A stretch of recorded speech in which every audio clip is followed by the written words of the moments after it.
विज्ञान को एक नया आयाम दिया है।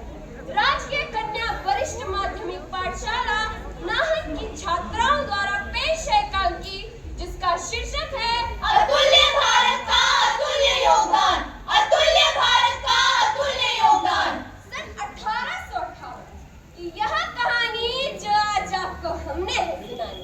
बंगाल की पैदाइश में विज्ञान की चढ़ी थी नायाब जवानी। नन्हे नन्हे सपनों ने उड़ान जो भरनी थी, जगदीश नामक इस बच्चे ने मिसाल जो कायम करनी है। पिता के मन में जगा विचार अपने बेटे को गुरुकुल में भेजकर पढ़ाना था भारतीय सभ्याचार। अतुल्य भारत का अतुल्य योगदान, अतुल्य भारत का अतुल्य योगदान। पुत्र जगदीश, मैं तुम्हारा दाखिला गुरुकुल में कराने जा रहा हूँ। वहाँ जाकर गुरुवर का सम्मान करना और अच्छे से शिक्षा ग्रहण करना। गुरुवर प्रणाम। मैं अपने पुत्र जगदीश का दाखिला आपके गुरुकुल में कराने की इच्छा से यहाँ आया हूँ।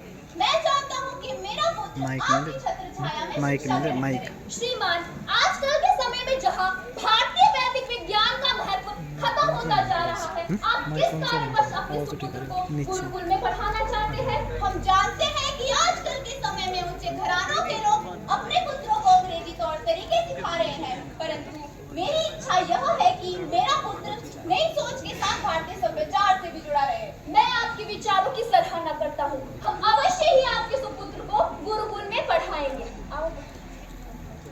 सन 1895 में पारदर्शी सुनहरी आंखों ने 24x24 के कक्ष में स्वप्न जो देखा था, विद्युत चुंबकीय तरंगों को विज्ञान की किताब में सुनहरे अक्षरों में लिखा था।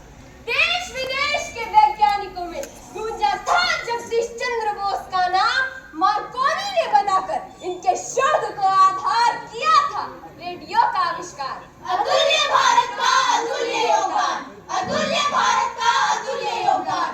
कि उम्मीद भरी थी मरते सलाम में कि पेटेंट न करवाकर मुस्तकबिल इतिहास रचे। न दौलत की न शोहरत की मुराद रहे, वायरलेस के जनक पिता सदैव आबाद रहे। अतुल्य भारत का अतुल्य योगदान, अतुल्य भारत का अतुल्य योगदान।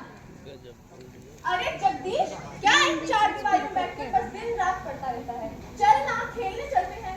नहीं मित्र, मैं अभी एक प्रयोग कर रहा हूँ और यह अंतिम चरण पर है। यह विद्युत चुंबकीय तरंगों से संबंधित है। यदि यह सफल रहा तो विश्व भर में एक नया आविष्कार साबित हो सकता है। क्या तू बैठा रहे, मैं तो जा रहा हूँ। लालिमा सूरज की और चांदनी सी रोशनी, माथे पर चमकता तेज और ज्ञान से भरी दामिनी, बनाकर क्रिस्कोग्राफ किया था साबित की पौधों में भी होती है जान। इस आविष्कार ने बढ़ा दी थी देश की शान, फिर भी उन्हें नहीं चाहिए था कोई सम्मान।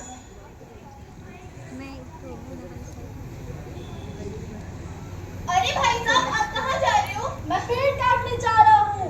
आप चलोगे मेरे साथ? पेड़ काटने चलो। चलो चलते इन पेड़ों को काटते हैं। अरे भाई साहब, ये आप लोग क्या कर रहे हैं? हम पेड़ काट रहे हैं। लेकिन क्यों? क्या आप लोग नहीं जानते हैं कि पेड़ों में भी जान होती है? देखो क्या कह रहा है, पेड़ों में भी जान होती है। जी हाँ, क्या आप लोग जगदीश चंद्र बोस नाम के वैज्ञानिक को नहीं जानते हैं? अच्छा, वो प्रसिद्ध वैज्ञानिक है। जी हाँ, वही प्रसिद्ध वैज्ञानिक। उन्होंने अपने शोध में यह सिद्ध किया था कि पेड़ों में भी जान होती है। इसलिए आप लोग इन्हें मत काटिए और जाइए। ब्रिटिश राज की चादर में लिपटा हुआ था हर हिंदुस्तानी। उस दौर में भी वैज्ञानिक उद्योग की दिशा में इस भारत माँ के सपूत ने दिखाने कि लेकर भौतिक विज्ञान को इस वतन ने नई ऊंचाई की छुई।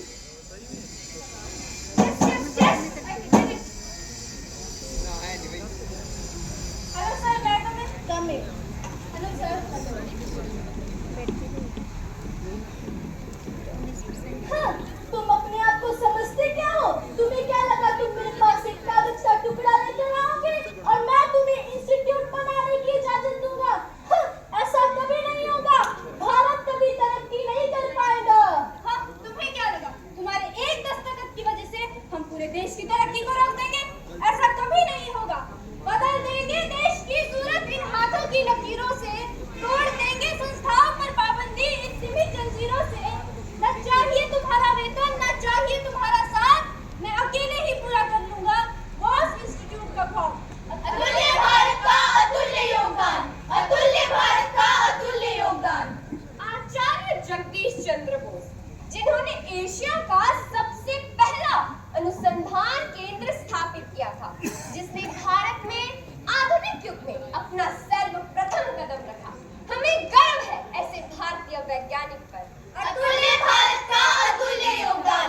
झांकी ये विज्ञान की, देखो ये एकांकी, अपने गौरव की अभिमान की कहानी प्रस्तुत करते हैं एक और वैज्ञानिक महान की।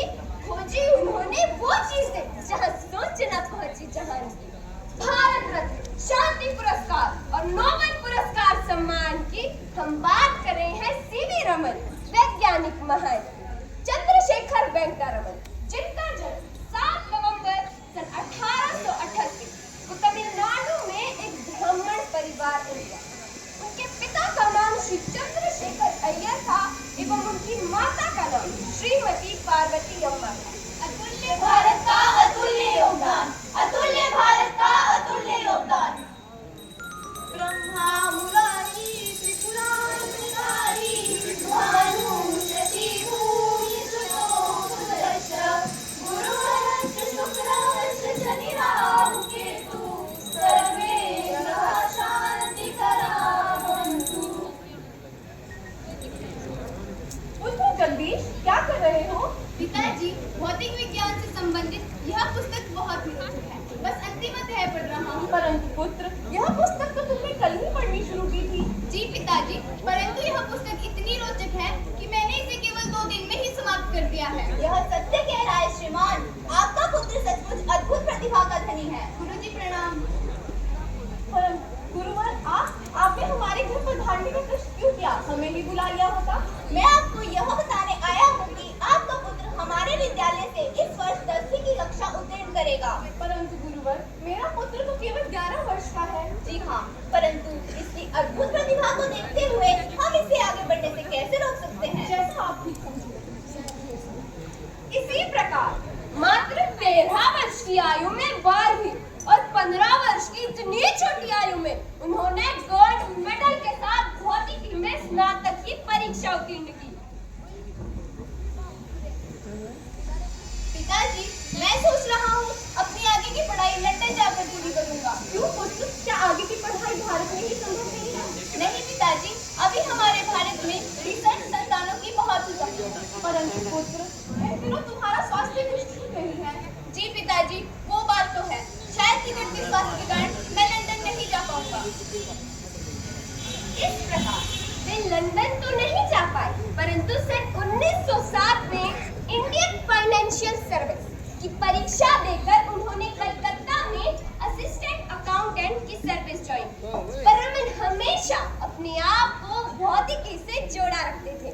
सीवी रमन की प्रतिभा को देखकर सन 1917 में उन्हें कलकत्ता में विश्वविद्यालय में प्रोफेसर के पद पर चुना गया और सन 1921 में उन्हें कलकत्ता के विश्वविद्यालय में लंदन की कॉन्फ्रेंस में जाने का मौका मिला।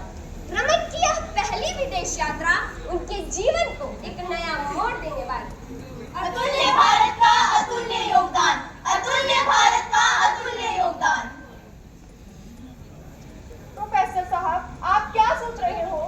मैं सोच रहा हूँ ये समुद्र के पानी का रंग नीला क्यों है? ये देखो, मेरे हाथ में भी तो पानी का गिलास है, इसमें भी तो पानी है, परंतु इसका रंग तो नीला नहीं। परंतु आकाश का रंग भी तो नीला है। हो सकता है कि आकाश का ही प्रतिबिंब हो सकता है, परंतु पता नहीं। मैं आपकी इस बात से पूरी तरह संतुष्ट नहीं हूँ। श्रीमान, हम लंदन जा रहे हैं। अभी इस बारे में मत सोचिए, अपनी पहली विदेश यात्रा का आनंद लीजिए। विदेश से लौटते समय उन्होंने जहाज पर ही अपने पोलराइजिंग निकोल क्वार्ट्ज प्रिज्म से प्रकाश के स्कैटरिंग इफेक्ट पर प्रयोग शुरू कर दिया। बाद में अपने प्रयोग से उन्होंने यह सिद्ध किया कि नीला रंग तो पानी के मॉलिक्यूलर डिफ्रैक्शन प्रॉपर्टी के कारण होता है।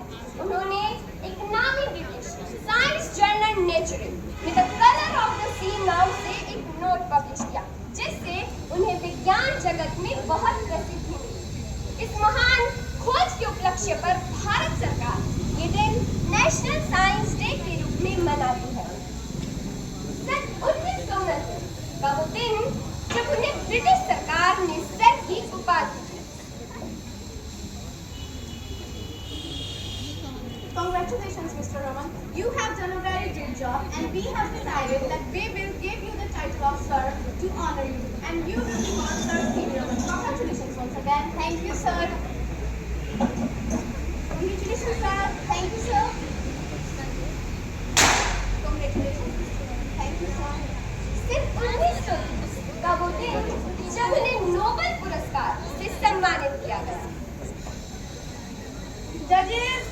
want to say? And the Nobel Prize for Physics goes to Mr. C.V. Raman. Thank you, sir. Congratulations. Congratulations, sir. Thank you, sir. आज रमन इफेक्ट के